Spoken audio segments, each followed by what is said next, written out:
transformações químicas é quando ocorrem mudanças nessa constituição, tá? Quando a constituição dos materiais tem mudanças, tá? E há o que? A formação de novas substâncias. No caso anterior, não há formação de novas substâncias. Nesse caso, no caso de uma transformação química, há formação de novas substâncias. O que se tinha no início como substância, não se tem no final do processo. São outras substâncias que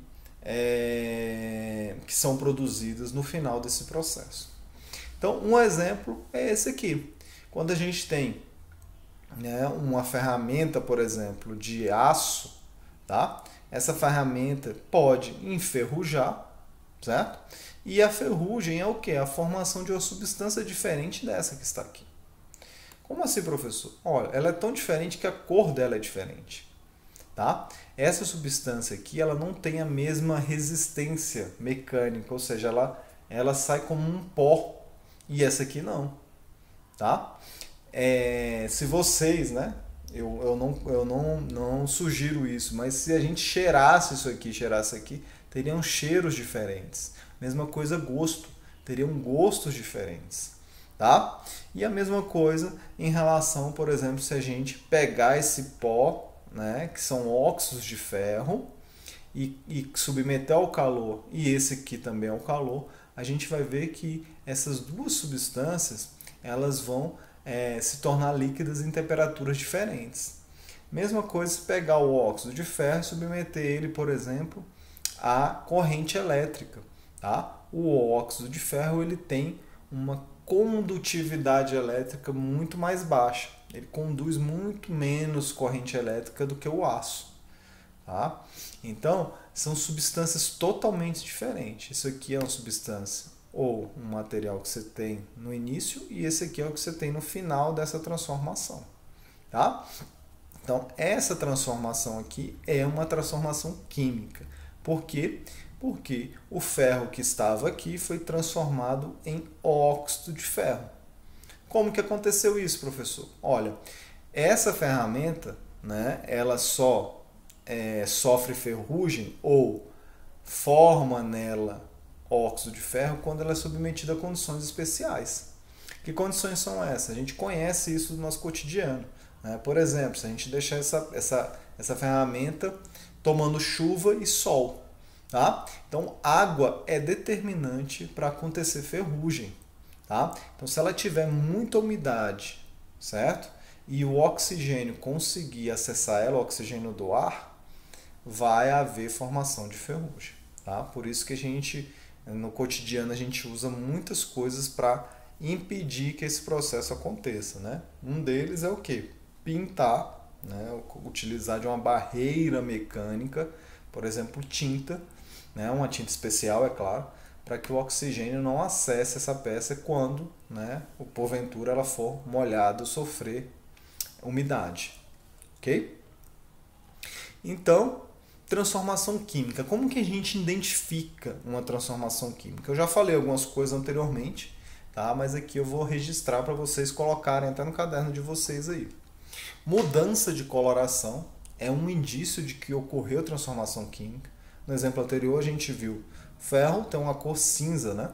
E o óxido de ferro tem uma cor mais alaranjada, marrom. Formação de precipitados. Isso aqui eu vou explicar na próxima imagem, mas a formação de precipitado é o quê? Quando você, por exemplo, tem dois líquidos num frasco, né? Você tem um líquido aqui, certo? E aí você adiciona outro líquido e aí acontece uma reação química onde há a formação, por exemplo, de sólidos aqui embaixo. Esses sólidos a gente chama eles de precipitados, tá? Precipitados. São sólidos que foram formados na parte de baixo aqui quando houve uma reação química, uma transformação química, tá? Outro nome para transformação que a gente chama é uma reação química, tá? Então é outro indício de que houve formação de novas substâncias. Liberação de gases, né? Então, por exemplo, se a gente adiciona, né? A gente tem um frasco. Vocês podem fazer isso em casa, tá? A gente tem um frasco. E aí você pega e coloca bicarbonato. Quando você adiciona bicarbonato em água, o que vai acontecer? Há uma liberação de gases. Tá? Por que há uma liberação de gases? Quando esse bicarbonato entra em contato com a água, tá? Principalmente se essa água tiver algo ácido aqui. Tá? Se vocês não conseguirem verificar isso com bicarbonato, na hora que vocês botam com bicarbonato, bota uma gota, por exemplo, ou um pouco de suco de limão. Tá? E aí vocês vão ver melhor.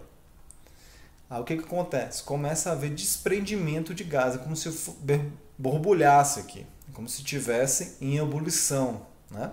Mas a temperatura não aumenta, né? Às vezes ela até diminui essa temperatura. Esses gases que são formados é uma reação química que acontece com esse bicarbonato em um meio ácido, liberando gás carbônico, conhecido como CO2. Tá? Então, não se tinha antes CO2. Então, houve formação de novas substâncias, logo, nesse sistema que estamos analisando, está acontecendo o quê? Uma transformação química. Tá bom? E alteração da temperatura do sistema. Né? Por exemplo, se a gente misturar dois líquidos diferentes, né, duas substâncias diferentes, e a temperatura do sistema, ou seja, esse copo aqui aumentar ou diminuir a temperatura dele quando você está em contato com ele, é um indício de que está acontecendo uma reação química.